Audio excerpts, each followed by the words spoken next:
Welcome, everyone, to the Tethys Shipyards. I am Takeshi Yamato, the Yardmaster, joining our host, the Housecoat Gamer. Yo. Today, we are taking a look at the second to last Hydran starship, the Monarch-Class. Unless, of course, you count all the civilian designs, but are we? Yeah. No, we're not. The Monarch was originally designed in the 22nd century, more as a mobile set piece. For lack of a better term, she's like a Mon Calamari cruiser.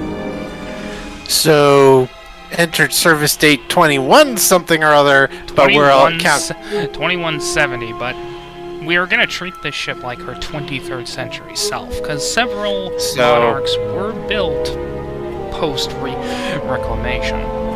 So, refit. So 2170, parentheses, refit. Constantly refit, but we're going to treat this as the 2270s version. 2275. So refit 2275. Okay. So Lord time. You've already started that, but after the Hydran monarchy was devastated because most of their nobility was on world when the Klingons and Lyrans came to call. Whoopsie-daisy. What little was left were on board Monarch-Class, for lack of a better term, luxury vessels. But the Hydrans are nothing if not adaptable. Eventually they decided lap of luxury, or reclaiming our worlds. They decided reclaiming our worlds. Still a higher standard than most people, but standards must be kept after all. Yeah. So they retrofit these things into engines of mass destruction. Gatling phasers all over the place. Fusion cannons.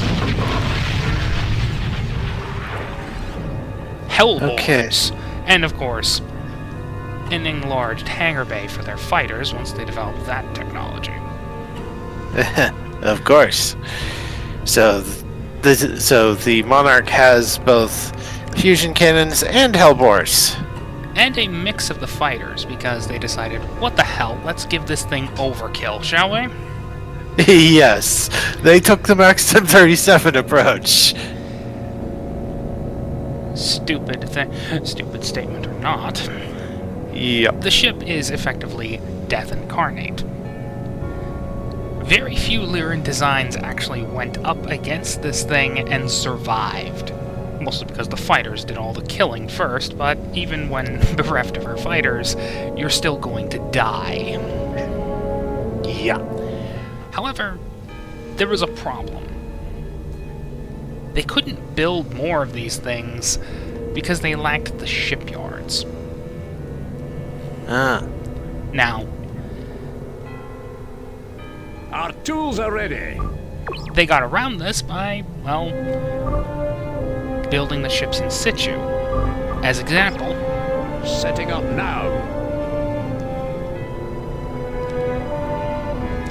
It's an inefficient system, but when you don't have a choice. Yeah. Fortunately, quality did not suffer. It certainly helped that the United Federation of Planets was their chief backer, and really, when it takes 2 powers, 3, if we count the Lyrans, to overwhelm the Federation, that says something about how powerful the Federation is. Yeah.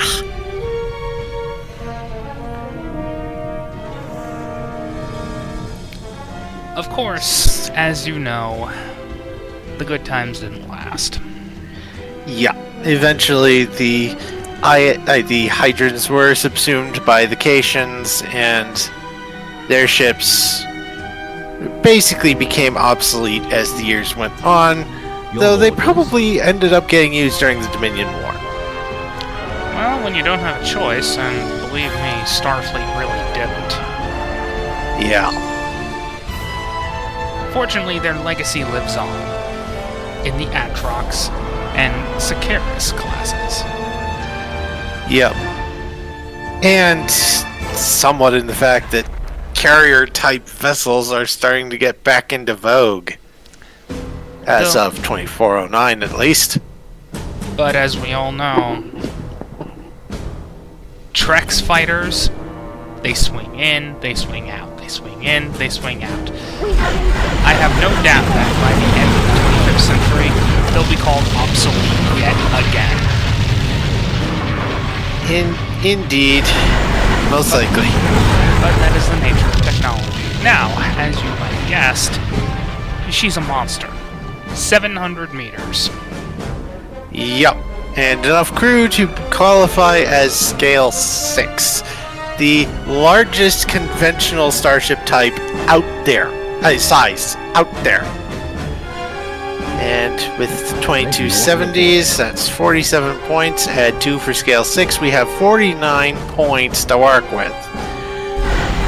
I will put 9. So I will start by putting 9 points in comms and 8 points in everything else. And it's gonna suck to be anybody facing this thing. Especially if you decide to just go, hi, let's modernize it. Yeah. So, first things first for adjustments. We'll drop the computers down to 7, and the same with the sensors. To put comms at 10, and structure at 9. Comms 10, computer 7, engines 8, sensors 7, structure 9, weapons 8. We can drop weapons down to 7 to put engines or structure up another point, or we can drop computers and sensors down further. We have engaged hostile forces Well, at this location. I don't see much point in changing it. Her role is more as heavy warship carrier, and oh boy, Yeah. did she fulfill that really well. Yeah, She this is the good. largest conventional warship in the Hydran Navy. Yeah, That's, this there is yeah. something a tad bit bigger. Yeah. Station We will get to that construction next completed. So, comms 10, computer 7, engines 8, sensors 7, structure 9, weapons 8. That looks good. Departments. As always, at least 1 point in command. Possibly a point in engineering as well, just for fighter maintenance. There's gonna be a second point in command here. She's often used as a fleet flagship due to her bulk, Yep. the massive amount of guns, and of course, her scarcity. Yep. Alrighty then. So, now we get to space frame talents. As all Hydran ships, this thing has extensive shuttle bays. Command ship probably works. Yep. And I would say give this thing a second instance of extensive shuttle bays. So extensive shuttle bays X2. Or times 2. Yep. And you said this was a converted pleasure yacht. Yep. Right. Would diplomatic suites make sense? Well, they're kind of built in. Our starship has Alright, entered diplomatic dangerous suites it nebula. is. It's So, destroying we have our 4 starship. talents, and room for a profile talent and 1 free talent. Diplomatic suites. Her Majesty. And for weapons, Our as starship on has stated, entered we have dangerous phase nebula. breaks, fusion cannons, the Our Hellbore, starship has and entered a Strength dangerous 5 nebula. tractor beam. Our colony is under And as siege. usual, we have special rules for Gatling phaser mode, fusion cannons, and the Hellbore. I didn't notice this, but the ship is also armed with the Dreadnought photon reporting. cannon. Oh, yes. I suppose I Our should get that starship from... has entered a dangerous nebula. The yeah. nebula is Let's see, I destroying suppose I should get that from the Duke. Our starship Yeah. has It has entered a balls of dangerous antimatter. nebula. A nebula is That Our is firing starship- at you. Our starship has entered Yeah. a dangerous So, nebula. phaser banks, fusion cannons, Hellbore, photon, torpedoes, A nebula cannon. is destroying our starship.